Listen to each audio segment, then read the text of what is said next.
Gente, massa a gente estar aqui, né? Terceiro dia juntos, terceira noite, no caso, para ser mais específico, mas um privilégio da gente poder estar aqui juntos, né? Espero em Deus que o Senhor possa nos ensinar, que o Senhor possa falar as nossas corações e nos moldar. Muito obrigado. Também menino bom, viu? Pena que é alvo rubro. Nem todo mundo é perfeito, né? Tem que ter uns defeitos, mas esse é crasso. Vamos abrir nossas Bíblias lá no texto que nós lemos ontem. A gente vai discorrer um pouquinho mais, falar um pouquinho mais sobre ele. Daniel, capítulo 1. Quero fazer a leitura com vocês dos versos 1 até o final do verso 9. Daniel, capítulo 1, do verso 1 ao verso 9.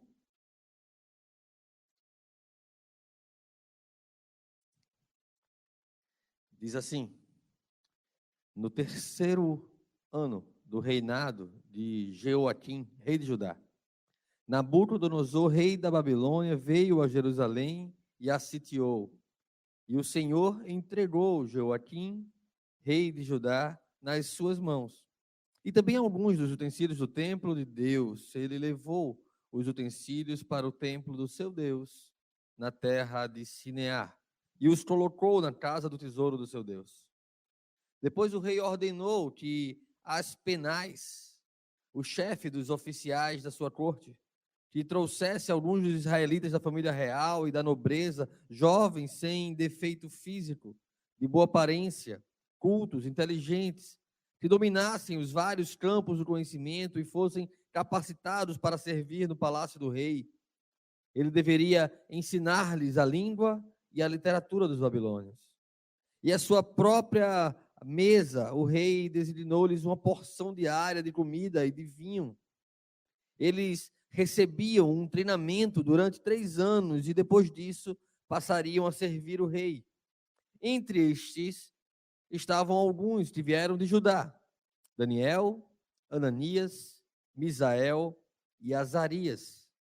O chefe dos oficiais deu-lhes novos nomes. A Daniel deu o nome de Beltesazar, a Ananias, Sadraque, a Misael, Mesaque e a Azarias, Abednego. Daniel, contudo, decidiu não se tornar impuro com a comida e com o vinho do rei, e pediu ao chefe dos oficiais permissão para se abster deles. E Deus fez com que o homem fosse bondoso para com Daniel e tivesse simpatia para com ele. Até aqui. Vamos orar mais uma vez. Pedir para que Deus tenha misericórdia de nós e de mim e que possa aplicar a sua palavra aos nossos corações. Senhor Deus Pai, nós te louvamos, Deus Todo-Poderoso, porque Tu és bom e as Tuas misericórdias duram para sempre, Pai. Nós precisamos, nós carecemos da Tua glória, carecemos da Tua graça, porque sem ela estaríamos perdidos, Senhor. Precisamos, Senhor, ter Cristo refletido em nosso pensamento, em nossas atitudes, em nossa linguagem, em nossos valores, Pai. Ó Deus, santifica o nosso coração, Pai, para que a nossa vida seja moldada, conformada, não acomodada, mas conformada em conformidade com a Tua palavra. Não nos deixa permitir ser dominado pelos valores e princípios desse tempo, mas que nós sejamos sempre sujeitos a Ti, a Tua autoridade e a Tua verdade absoluta em nossas vidas. Assim nós te louvamos em nome de Jesus. Amém.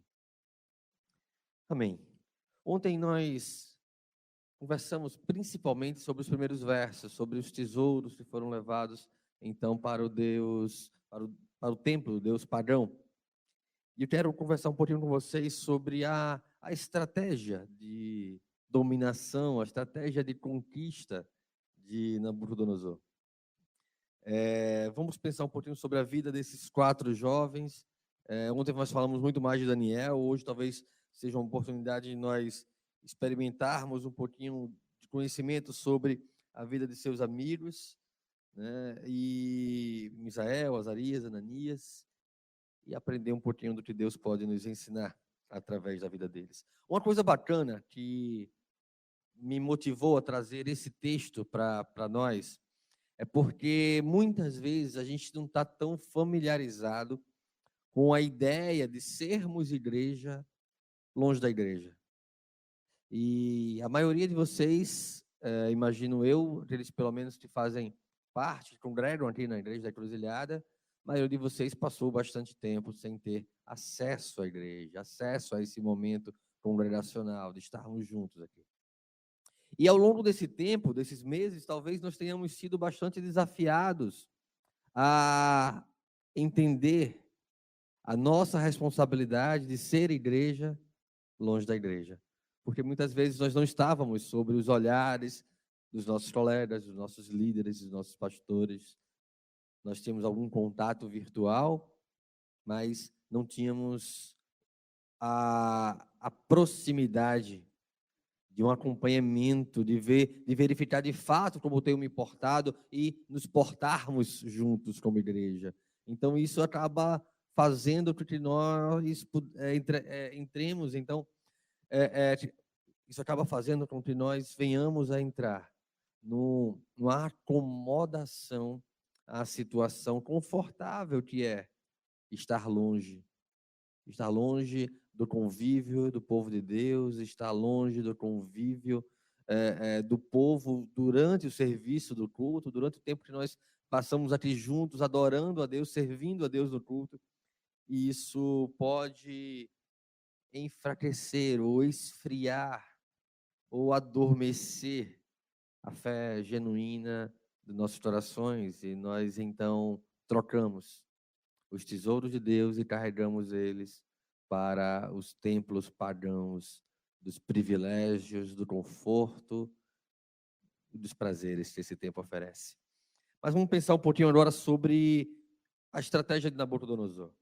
Tá? Então, se o coração daqueles jovens precisava ser conquistado, como aquele povo foi conquistado, e é curioso pensarmos que a grande Judá, o lugar onde Deus colocou o seu templo para fazer habitar o seu nome, foi conquistada por um povo pagão, e mais do que isso, foi conquistada porque o Senhor entregou o seu povo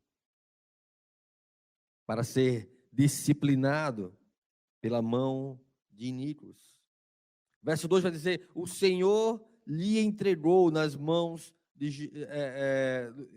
o Senhor lhe entregou nas mãos a Jeoaquim, rei de Judá, e alguns dos utensílios da casa do Senhor. O Senhor permitiu, o Senhor usou aquele império babilônico, usou Nabucodonosor para disciplinar, para ensinar ao seu povo, ao povo que o Senhor separou para guardar a aliança.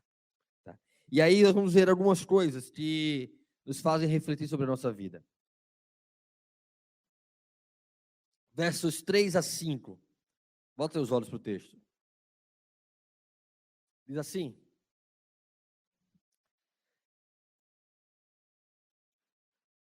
versos 3 a 5. Disse o rei a Aspenais, chefe dos seus eunucos, que trouxesse alguns dos filhos de Israel, tanto da linhagem real como dos nobres, jovens sem nenhum defeito, de boa aparência, instruídos em toda sabedoria, doutos em ciência, versados do conhecimento, e que fossem competentes para assistirem no palácio do rei e lhes ensinasse a cultura e a língua dos caldeus. Determinou-lhes o rei a ração diária, das finas iguarias da mesa real e do vinho que ele bebia, e que assim fossem mantidos por 3 anos, ao cabo dos quais assistiriam diante do rei. Preste atenção nesse trecho.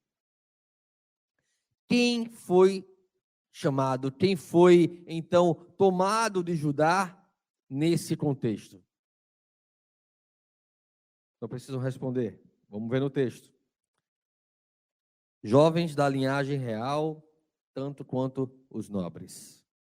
Imagine que você é um imperador e você vai conquistar uma terra estranha. Quem poderia promover um levante futuro nessa terra estranha para resistir à conquista? Senão os descendentes da linhagem real e de seus nobres. A estratégia de Nabucodonosor, ela ataca o coração de qualquer resistência que poderia haver sobre o seu domínio.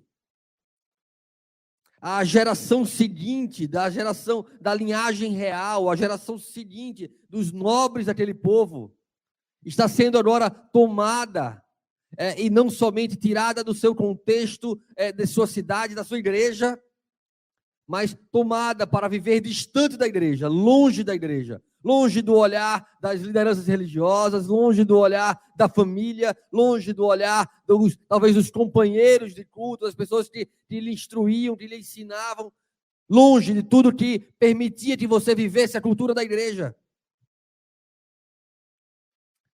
longe de tudo que pudesse preservar a sua identidade enquanto crentes.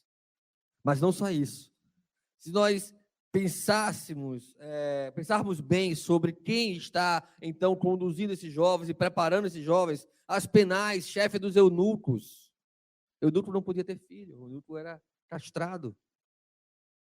Então, possivelmente, não somente a descendência de toda a nobreza de Judá foi levada para cativeiro, como também não poderia gerar descendentes. Se entendermos que o mesmo aconteceu com Sadraque, Mesaque, Abednego, com Beltesazar, no caso, Daniel, Azarias, Misael, Ananias, eles não podiam gerar descendência mais. Então estaria cortada ali uma linhagem de nobres que poderia, então, promover alguma resistência. Mas, ok, então houve aí, parte da estratégia está revelada.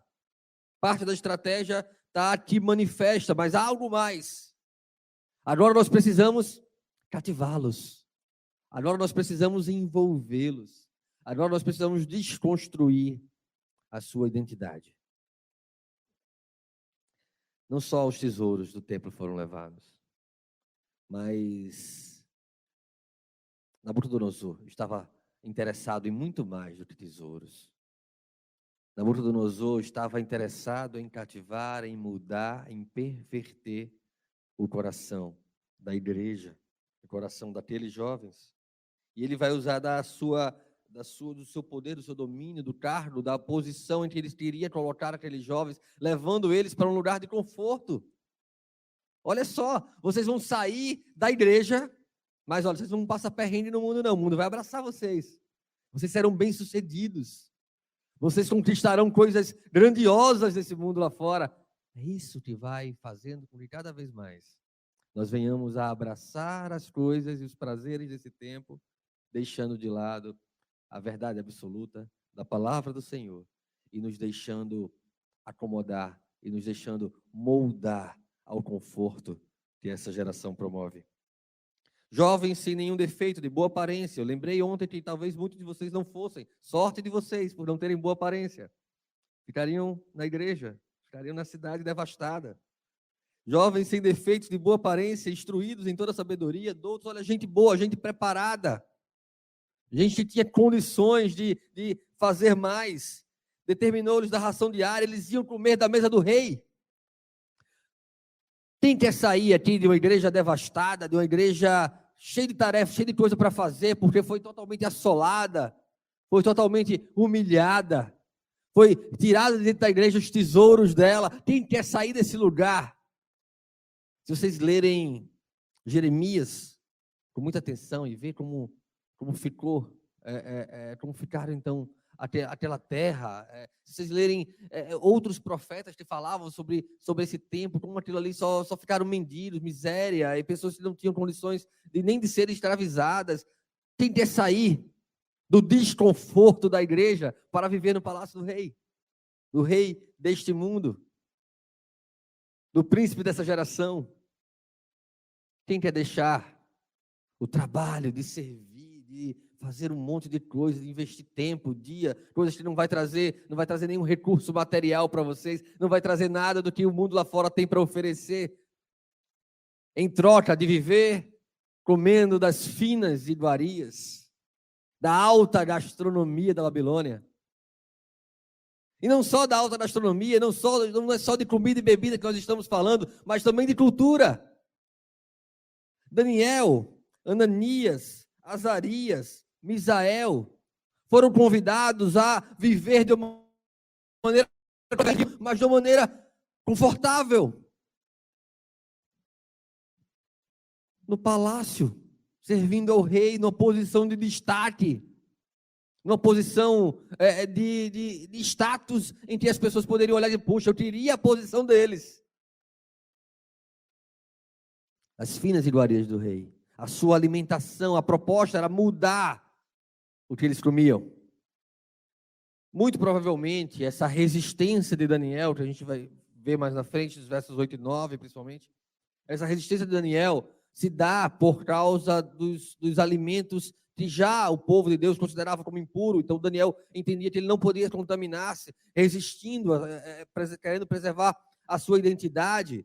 Mas vai bem além disso. A sua língua também precisava ser mudada. Eles precisavam aprender a falar, a se comunicar como os babilônicos. Então foi mudada a sua alimentação, foi proposta a mudança na sua alimentação, foi proposta uma mudança na sua língua, mas foi proposta também uma mudança nos seus nomes. Antes, os seus nomes, e era assim, dentro do meio do povo de Israel, os nomes dos israelitas normalmente faziam referência a Deus, como nós temos aqui no nome deles. Todos os nomes deles, de Ananias, de Misael, de Azarias, de Daniel, fazem referência a Deus, referência ao Deus único, e agora os seus nomes também são mudados por nomes babilônicos. A sua identidade era essa, a proposta da Nabucodonosor, estava ali prestes a ser desconstruída. Talvez como muitos de nós, quando vivemos a primeira parte do Salmo 1, e esquecemos o que é a bem-aventurança e nos deixamos guiar pelos conselhos dos ímpios, nos detendo nos seus caminhos, nos assentando em suas rodas, de modo que a nossa identidade, aquilo pelo qual nós somos conhecidos, não é nada que diga respeito ao Senhor. Ah, fulaninho que é engenheiro, fulaninho que é advogado, fulaninho que fez isso, fulaninho que tem uma posição de destaque, fulaninho que é... Mas nunca fulaninho que é crente. Nunca fulaninho que é correto, que tem princípios consistentes, valores que glorificam o nome de Deus, que refletem o caráter de Deus em sua vida. Nós nos deixamos dominar por uma identidade que não diz respeito àquilo que nós fomos chamados para ser enquanto igreja, porque nos acomodamos a esse mundo. E muitas vezes buscamos muito mais essa identidade do que aquela que deveria crescer progressivamente em nosso coração. De glória em glória, sermos transformados à imagem de Cristo, como que por espelho, como diz a palavra. Mas nós entregamos a nossa identidade a esse mundo. Nós entregamos a nossa identidade para conquistar uma posição no palácio, na presença do Rei deste tempo, e não do Rei eterno. Nós entregamos a nossa identidade, assim como os tesouros do templo foram levados. Só que fazemos isso voluntariamente nos nossos dias. Daniel resolveu firmemente não contaminar-se com as iguarias dos reis. A cultura poderia ser aprendida, mas deveria ser resistida. Os prazeres, Daniel rejeita para não deixar contaminar, para não ir de encontro com aquilo que a palavra do Senhor os instruía. A identidade, a maneira como eles passariam a ser chamados, tudo isso era uma proposta do rei, era uma proposta da Babilônia para que eles pertencessem. Assim como os conselhos dos ímpios, assim como o caminho dos pecadores, assim como a roda dos escarnecedores. Nos propõe que nos esqueçamos daquilo que nós somos, para vivermos em conformidade com este mundo e não com a palavra do Senhor, com a glória do Senhor. Então nosso coração se vai. Então nosso desejo de servir, talvez como alguns colocaram no vídeo, se esfria. E aí a gente acaba ocupado demais com as nossas coisas. A gente acaba com a rotina pesada demais, são tantas coisas para fazer que eu não tenho tempo para ler a palavra, eu não tenho tempo para orar. Ir à igreja dá, às vezes até dá no domingo, que é um pouco mais leve, mas só à noite, porque de manhã eu estou dormindo, eu estou cansado. Cansado de moldar o meu coração a esse mundo. Cansado de fazer tantas coisas para alcançar um lugar de destaque no templo do rei Nabucodonosor. A ponto de abrir mão dos meios de graça, a ponto de abrir mão de buscar a presença do Senhor, de conhecer ao Senhor, de ser moldado por ela. Cansados demais para nos conformarmos com Cristo. A única maneira que nós podemos nos conformar com Cristo, a única maneira que nós podemos viver a verdade de Romanos 1 e 2, Romanos 12, 1 e 2, é se houver uma renovação da nossa mente. Se nós quisermos frequentar a igreja com a mente de antigamente, nós vamos apenas frequentar a igreja. Mas nós nunca vamos ser moldados pela palavra do Senhor.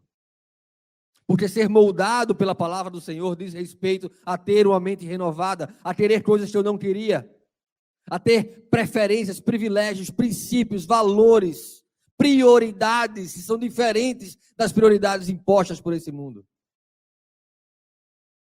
Não, eu não vou fazer algo que é errado para manter o meu emprego, porque quem mantém, quem sustenta o meu emprego é o Senhor e não o Deus desse tempo. Não, eu não vou fazer algo errado na escola para passar de ano, porque eu preciso conquistar, alcançar. Porque quem controla a minha vida precisa ser Cristo e não as conquistas desse mundo. E eu não vou baixar a cabeça sempre que um professor ou uma autoridade criticar, questionar, humilhar aquilo que é absoluto da minha vida.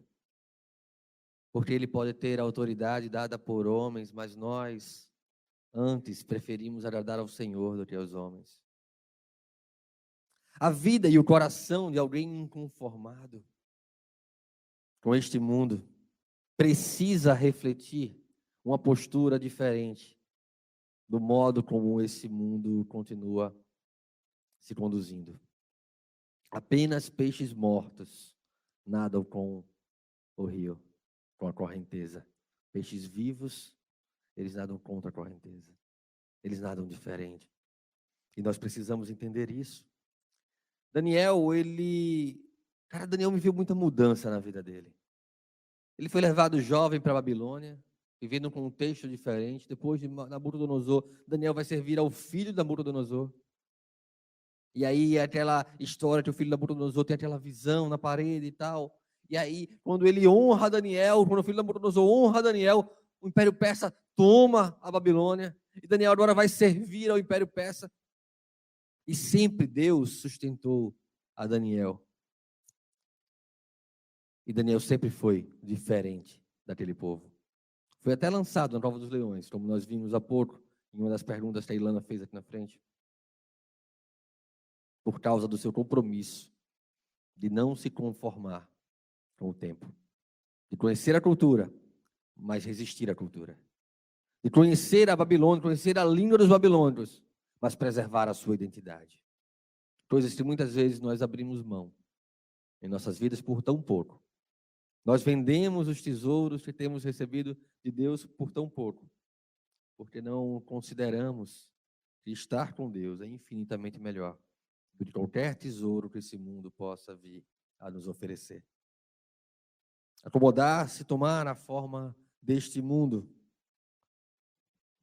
estar confortável em meio a essa geração perdida, nos prende sem grades. Prende a nossa mente e o nosso coração. É como se nós estivéssemos todos enjaulados ou acorrentados aos valores desse tempo, mas de uma maneira que a corrente ela só existe na nossa cabeça por causa dos nossos desejos. Nós desejamos tanto ao mundo que nos escravizamos a ele. Nós adoramos tanto o fato de poder ser aceitos que nós nos submetemos, nos escravizamos a isso. Nós queremos tanto certas coisas em nossas vidas se nós simplesmente baixamos a cabeça.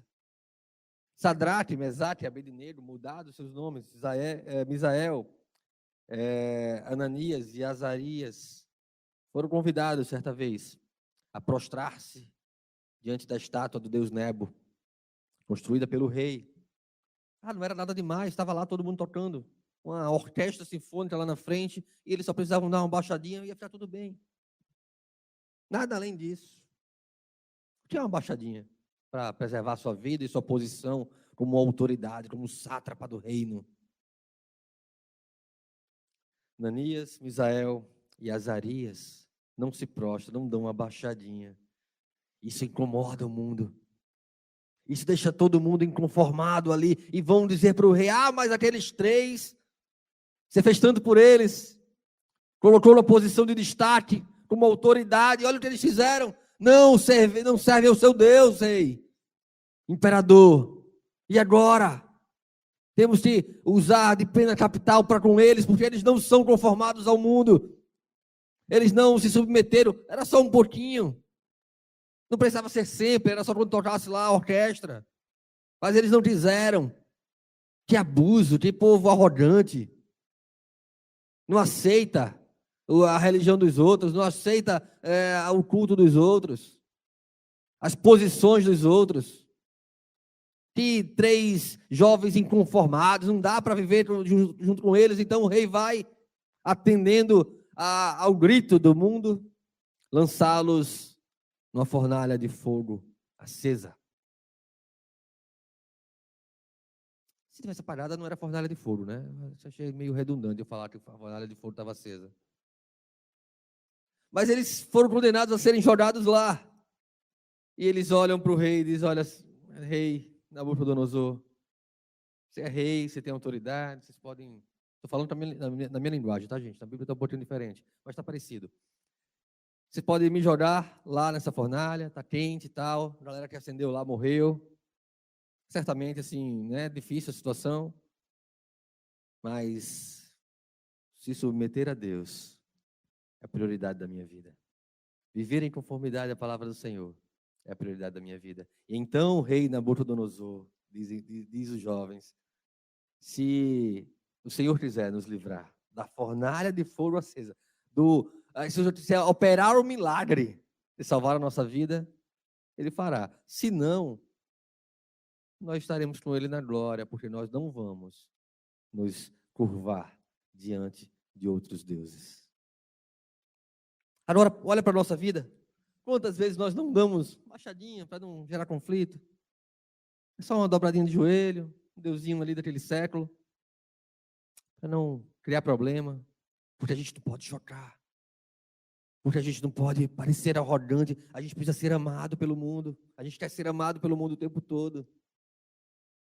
Não vos conformeis com este século, mas transformai-vos pela renovação da vossa mente. Não tomem a forma deste século. A verdade de Deus, os princípios da palavra de Deus, eles confrontam a cultura desse tempo. Eles são em si mesmos um choque para com a cultura desse tempo. Quem quiser viver para esse tempo, será destruído para com ele, será destruído com ele. Mas quem quiser plantar no Espírito, do Espírito colherá a vida eterna, escreve Paulo aos Gálatas. Citei ontem, bem brevemente,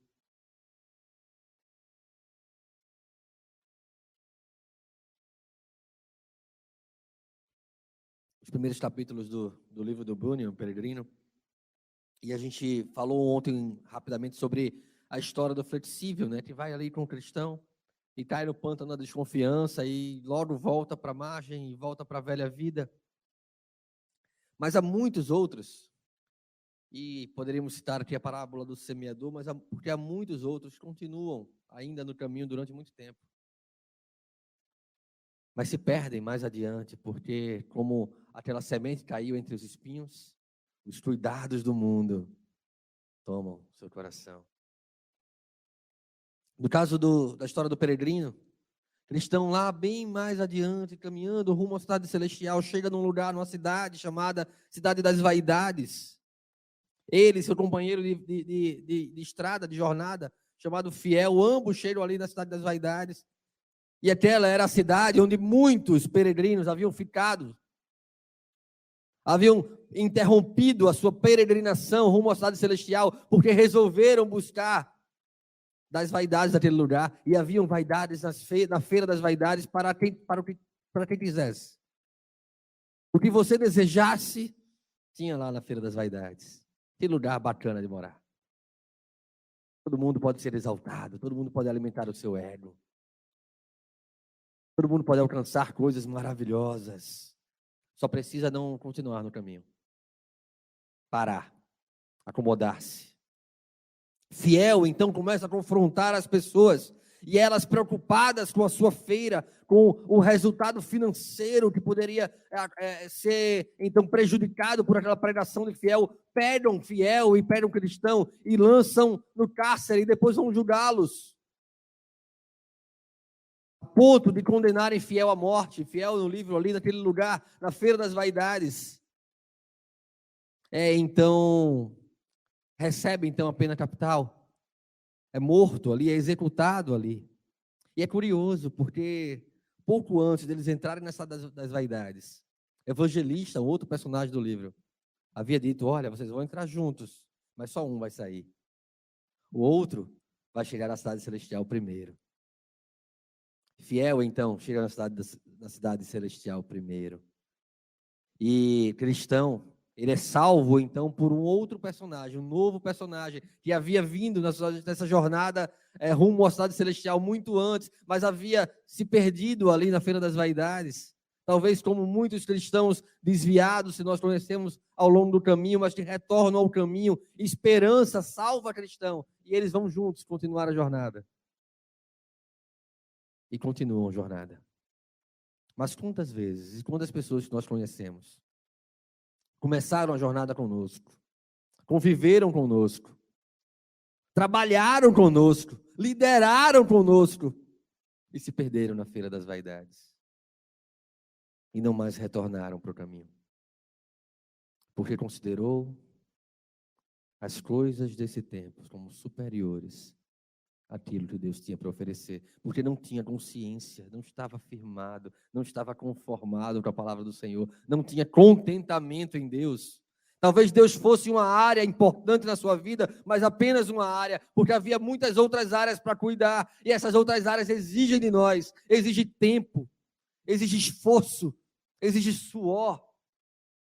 Então vale a pena eu passar anos e anos estudando para concurso sem ir para a igreja nos domingos, porque afinal de contas eu preciso conquistar uma segurança financeira.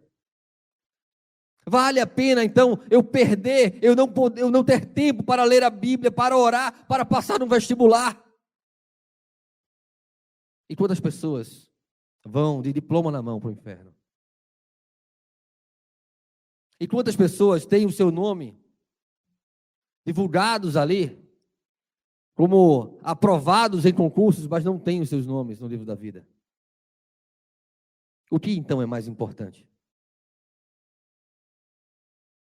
Sobre que fundamentos nós temos construído a nossa jornada?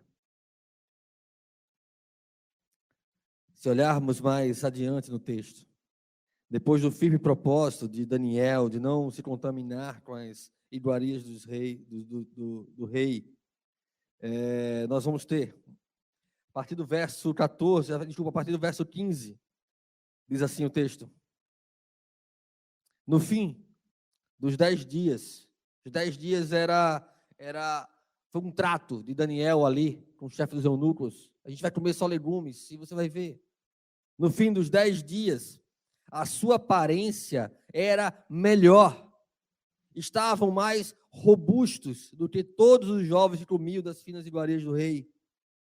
Com isso, o cozinheiro-chefe tirou deles as finas iguarias e o vinho que deveriam beber e lhes dava legumes. Ora, verso 17, a estes 4 jovens, Deus deu o conhecimento e a inteligência em toda a cultura e sabedoria, mas a Daniel deu inteligência de todas as visões e sonhos. Vencido o tempo, verso 18, tempo determinado pelo rei, para que os trouxesse o chefe dos eunucos, os trouxe à presença de Nabucodonosor. Então o rei falou com eles, e entre todos não foram achados outros como Daniel, Ananias, Misael e Azarias. Por isso passaram a assistir diante do rei. Todos os outros se esforçaram, todos os outros fizeram o que estava ao seu alcance. Daniel, Ananias, Misael e Azarias receberam do Senhor. Deus os fez mais doutos, mais habilidosos do que todos os outros. Deus os honrou. Eles preservaram a sua identidade. Note que Daniel Daniel escrevendo aqui o livro, ele não coloca aqui no final os nomes babilônicos que receberam. A sua identidade foi preservada. Era Daniel, era Misael, era Azarias e era Ananias. E eles foram diante do rei, e o rei os achou muito mais preparados do que todos os outros, porque foi o Senhor que foi a sua confiança. Não foi a força do braço, não foi a força do esforço. Sim, eu não tenho dúvida de que eles se esforçaram em tudo que não comprometia a palavra do Senhor. Mas eles não se submeteram àquilo que comprometia a palavra do Senhor, a fim de ganhar, de alcançar essa posição. Eles até se puseram diante do risco de não alcançar posição, mas não se moldar àquela cultura. E nós? E nós? O que nós temos no nosso coração a disposição de entregar a esse mundo para alcançar das coisas que esse mundo tem para oferecer? Eu quero que você possa refletir sobre aquilo que mais está ocupando o teu tempo. Aquilo que mais tem incomodado o teu coração, os teus desejos mais profundos. Eu quero te convidar a colocá-los diante de Deus. Se isso de fato te aproxima de Deus, ou se isso tem feito você comer das iguarias do rei, de modo a contaminar-se com as finas iguarias do rei, para conquistar uma posição no palácio, sacrificando a sua posição no reino. Vamos fechar nossos olhos. Meu desejo é que saiamos daqui preparados para ser inconformados. Inconformados com esse mundo, incomodados com os valores desse tempo. E mais parecidos com Cristo. Pai bendito, todo-poderoso Deus. Deus de todo conhecimento. Deus de toda riqueza, de toda glória, de toda graça e misericórdia. Deus que é santo. Tem misericórdia de nós, Pai. Temos sacrificado os nossos valores tantas vezes. E às vezes nem percebemos mais quando fazemos. Temos colocado diante da nossa face tantas máscaras, Senhor, que às vezes nem nos reconhecemos mais. Ó Deus, perdoa, Senhor. Perdoa a nossa frágil convicção da Tua palavra. Perdoa, Senhor, a nosso compromisso tão superficial. Nos dá, Senhor, um espírito renovado nessa noite. De modo que a minha semana seja completamente diferente de tudo que eu venho vivendo. Que ela seja mais próxima do Senhor. Que ela reflita mais aquilo que eu sou no Senhor. E que eu seja conhecido, não pelos tesouros desse mundo, não pelas conquistas desse tempo, mas que eu seja conhecido por aquilo que eu sou em Ti. Alguém fiel, alguém digno de confiança, alguém honrado, alguém que vive aquilo que aprende na Tua palavra. Que possamos pregar não só com a nossa boca, mas também com a nossa vida, e que ofereçamos a Ti os nossos corpos como culto racional ao Senhor, Tem misericórdia de nós e nos fortalece, Senhor, com esse firme propósito. Em nome de Jesus. Amém.